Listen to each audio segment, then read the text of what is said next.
Comment je suis devenue prof de yoga? Alors, je me présente, je suis Amel, j'ai 30 ans et je suis prof de yoga depuis maintenant presque 2 ans. Si vous voulez des infos, c'est dans la barre d'infos. Bon, je commence. J'ai commencé le yoga quand j'avais 25 ans. Donc je vivais au Sri Lanka et j'y allais avec des copines. Non, en fait, la première fois que j'ai fait du yoga, c'était au Venezuela. Et je me suis jurée de ne plus jamais retourner dans une salle de yoga parce que c'était nul, c'était lent. Oh, ça m'avait trop saoulée, je me suis barrée. Enfin, j'ai dit plus jamais de yoga. Et donc après, fast forward to Sri Lanka. Je me retrouve avec un groupe de nanas, j'étais nouvelle dans la ville et tout, et on me dit ah tous les mardis on va au yoga, rejoins-nous. Donc c'était un moment pour sociabiliser et pour me faire des copines quoi. Donc j'y suis allée tous les mardis. Parfois c'était cool, parfois ça me saoulait trop quoi, j'avais pas du tout envie de rester jusqu'à Shavasana, mais je me forçais. Enfin, c'était vraiment. Enfin, parfois. Enfin, j'aimais pas trop, je comprenais pas trop ce que je faisais, c'était pas mon genre de sport. En plus, je faisais de la boxe à l'époque. Enfin, j'aimais bien les trucs un peu cardio où on se défoule. Donc pour moi, le yoga, ça servait à rien.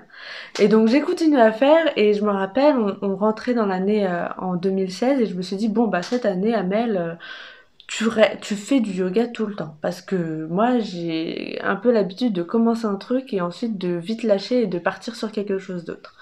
Du coup, j'ai décidé de rester. Et petit à petit, je me suis rendu compte... Bon, ça, c'est une réflexion que je me suis faite après. Petit à petit, je me suis rendu compte que il y avait des pensées qui commençaient à venir et j'en étais beaucoup plus consciente. Et donc je commençais à remettre tout en cause autour de moi. Je me disais mais pourquoi je fais ce job? Pourquoi j'ai cette vie-là? Pourquoi je suis avec ce genre de personne? Donc je commençais à me poser plein de questions. Donc petit à petit, j'ai décidé de quitter le Sri Lanka et de retourner en France. Donc je continuais ma pratique de yoga, plus ou moins, et en même temps je faisais des recherches sur le yoga. Donc je me demandais, en fait, ça sert à quoi le yoga? Pourquoi c'est là? D'où ça vient? Quels sont les bénéfices? J'essayais de comprendre ce que c'est, quoi. Donc je commence à chercher, et là je me dis, waouh, c'est super spirituel, super profond. En fait, les postures, des, enfin, elles ont un sens, on fait pas ça pour rien. Et moi, j'étais quand même assez spirituelle, et je me disais qu'en fait, ma pratique du yoga, elle est super spirituelle. Et moi, je voyais ça que comme un sport. Un truc pour éliminer les calories, enfin pas un truc pour m'aider mentalement ou pour relâcher le stress quoi. Bon, j'étais pas quelqu'un de stressé et tout se passait bien en soi, plus ou moins dans ma vie. Du coup, je suis retournée en France, j'ai commencé à chercher du boulot et tout. Et donc après, je me suis rendu compte que bon, j'avais pas du tout envie de refaire du marketing. Ça me, en fait, ça me donnait plus envie. Je regardais les offres d'emploi et j'étais là, j'ai la flemme, j'ai trop la flemme. Du coup, j'ai décidé à ce moment-là, je me suis dit bon, j'ai jamais fait de backpack, donc je vais faire du backpack. Sachant que moi, j'adore mon confort. Donc je me suis dit, allez, tu le fais une fois dans ta vie, et voilà. Et tu vois ce que ça fait. Si t'aimes pas, tu retournes en France. Si t'aimes bien, bah tu continues quoi. Il n'y a pas de tout noir ou tout blanc. Enfin, forcément, il y a toujours un moyen enfin pas de retourner en arrière, mais de changer d'avis. C'est ok.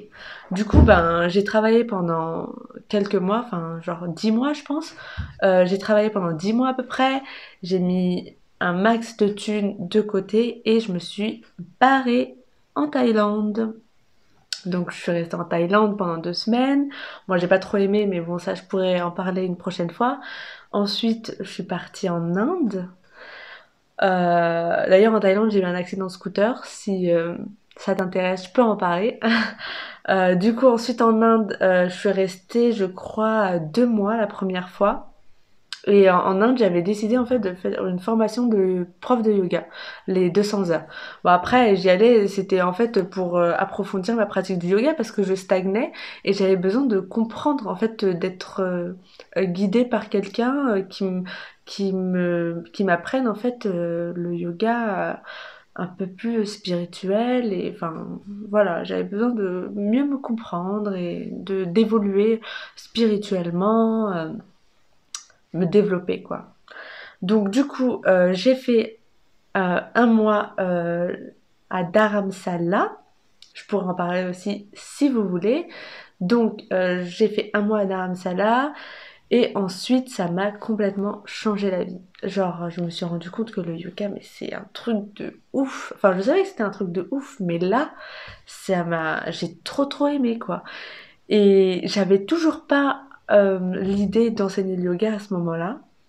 Mais les choses ont fait que comme j'étais partie au Pakistan juste avant, du coup comme je repartais après au Pakistan et qu'il fallait que ben, je paye mon loyer, ben, je me suis dit ben je vais donner des cours de yoga. Donc j'ai commencé à donner des cours de yoga et j'ai adoré. C'est un truc de ouf. Genre rencontrer des personnes de tous les milieux, de pouvoir échanger, le rapport humain, avoir des conversations super profondes. Je me suis dit mais c'est trop cool, j'aime trop faire ça et bon après j'ai fait énormément d'erreurs mais j'étais pas mal guidée, j'ai été pas mal conseillée. J'avais toujours mon prof en Inde qui répondait à mes questions, mais je me suis dit en fait c'est comme dans n'importe quel boulot, même quand j'étais stagiaire dans le marketing digital, au final, euh, tu vas faire des erreurs au début, il faut que tu apprennes. Du coup, c'est comme enseigner au yoga. Tu vas faire des erreurs, faut l'accepter, mais tu vas pas apprendre si tu restes chez toi et si tu as peur. Donc j'ai commencé à donner des cours de yoga et au début, bah, mon yoga il était très scolaire, on va dire. Et petit à petit, en fait, il a pas mal évolué en fonction de mes rencontres, en fonction de moi, en prenant confiance en moi. Et du coup, ben, j'y ai amené ma personnalité, ma patte un peu, et les différents domaines que ben, j'ai étudiés après. Donc j'ai découvert l'Ayurveda, donc j'apporte pas mal de notions d'Ayurveda. J'ai pris des cours de danse, de twerk, et du coup, ben, j'ai amené aussi ce domaine-là dans le yoga. Donc j'aime bien mélanger les choses et en fait ça rend quelque chose de unique et qui me ressemble à moi quoi.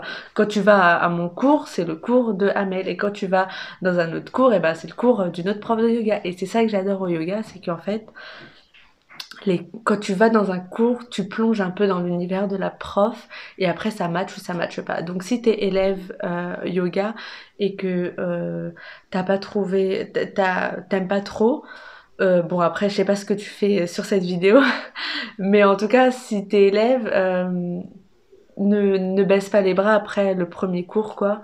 Parce que on match avec un prof et on matche pas avec un autre prof, comme il y a des élèves qui matchent avec moi et d'autres élèves qui ne matchent pas avec moi. Après moi c'est vrai que j'ai quand même une énergie assez féminine, donc généralement j'attire beaucoup plus les femmes. J'aime beaucoup travailler avec la féminité dans mes cours de yoga.